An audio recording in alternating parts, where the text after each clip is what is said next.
জীবনের এই পরিস্থিতিতে এসে এখন বুঝতে পারছি একটা সংসার সামলানো কতটা কষ্টের কাজ। ছোট থেকে বাবা মাকে দেখেছি তো একটা সংসার কিভাবে গুছিয়ে রেখেছে, সামলেছে। যখন এই দায়িত্বটা আমার উপর এসে পড়েছে তখন আমি বুঝতে পারছি, হাড়ে হাড়ে টের পাচ্ছি। শুধু কি তাই, এতে বুঝতে পারছি বাবা মার কতটা কষ্ট হয়েছে। কষ্ট হলেও কিন্তু আমাদের বাবা মা আমাদের বিন্দু পরিমাণও বুঝতে দেয়। এটাই হয়তো বাবা মাদের প্রকৃত বৈশিষ্ট্য। হাজার কষ্ট বুকে চেপে রেখে হাসি মুখটা আমাদেরকে দেখাবে আর বলবে আমাদের কোনো দুঃখ নেই। আমার জীবনে ছোট ছোট গল্প, অভিজ্ঞতা, এই সব কিছু নিয়ে আজকের এই সম্পূর্ণ ভিডিওটা।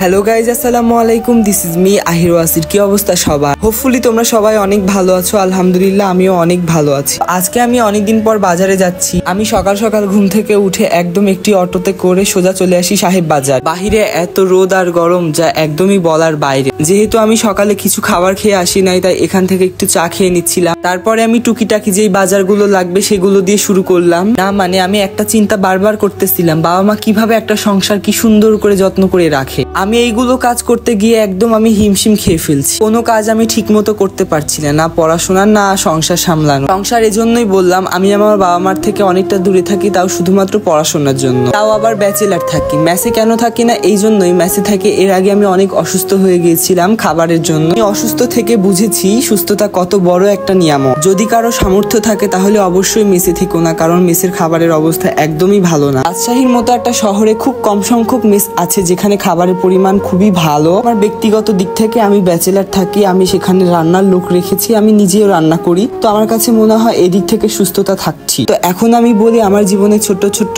অভিজ্ঞতা ও মুহূর্ত। জীবন বড়ই অদ্ভুত। আমি যেই মানুষ বাজারের ব্যাগ জীবনে ছুঁয়েও দেখি নাই, আজকে সেই মানুষ বাজার করে খাচ্ছি, তাও আবার নিজে নিজে। ছোট থেকে আমাকে কখনো বাজারে পাঠানো হয় নাই, বা আমার বাবা আমাকে কোনোদিন বলেও নাই যে বাজার করে নিয়ে আয় বা বাজারে চল। আর আজকে ভাগ্যের কি পরিহাস, পরিবারের সবাইকে ছেড়ে আমি নিজে নিজে বাজার করে খাচ্ছি, তাও আবার নিজে নিজে রান্না করে খাচ্ছি। এটাই বুঝি বাস্তবতা। বাস্তবতায় না পড়লে মানুষের কোনোদিনই শিক্ষা গ্রহণ হয়। সব শিক্ষা বইয়ের পাতা থেকে পাওয়া যায় না, কিছু কিছু শিক্ষা অভিজ্ঞতার মাধ্যমে অর্জন করতে হয়। এটা বলা খুবই মুশকিল। সময় আমাদেরকে কোন পরিস্থিতিতে ঠেলে দিবে, কোথায় গিয়ে পৌঁছাবে, এটা কেউ জানতে পারবে না। হ্যাঁ, এখন অনেকেই বলবে ব্যাচেলার বুঝি তুমি একাই থাকো, আমরা কি থাকি না, আমাদের কি কষ্ট হয় না? প্রত্যেকের জীবনের লাইফস্টাইল আলাদা, প্রত্যেকের জীবনের কষ্টটাও আলাদা হয়। আমার জীবনের নিয়ম শৃঙ্খলা, তোমার জীবনের নিয়ম শৃঙ্খলা এটা কখনোই এক হতে পারে না, কখনো হবেও না। যেহেতু প্রত্যেকটা মানুষের জীবনের গল্প আলাদা, তো এখানে কম্পেয়ার করা বা পার্থক্য করার কিচ্ছু নেই। আমি ভাই একজন স্টুডেন্ট মানুষ, তারপরে থাকি একটা ব্যাচেলার বাসায়। ব্যাচেলার বাসা মানে একটা সংসার, সংসারের প্রত্যেকটা খুঁটিনাটি দায়িত্ব আমাকে পালন করতে হয়। তো